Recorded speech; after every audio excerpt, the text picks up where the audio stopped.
kömək edin cənab prezident. Bu ailənin 8 üzvü var. 4 əsgər böyüyür. Sosial müavinət ala bilmirlər. Bunları deyən kanalımıza müraciət edən Bərdə rayon Lək kənd sakini Abbasova Pərvanəni təqdim edirik. Xanımı dinləyək.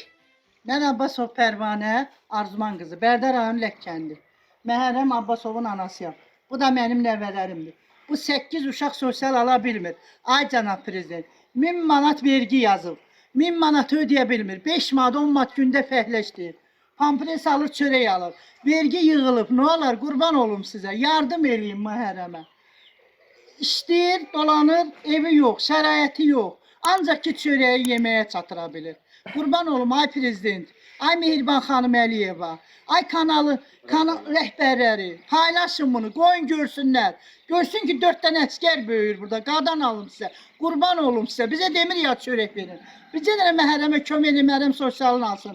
Məhərrəmin də evi təmir olsun. Nə olar ki, Məhərrəm də yazıqdır, bir belə balası var. Yardım eləyin bizə, qurban olum ay imkanı şəxslər, ay qardaşlar, ay bacılar, ay analar. Qurban olum sizə, bir nənə kimi sizə müraciət edirəm. Mənim balalarıma yardım eləyin. Ay prezident, bax gör Bərdədə belə ailə yaşayır, ay prezident, evin şəraitinə bax. Nə olar, qurban olum sizə, yardım eləyin, yardım eləyin.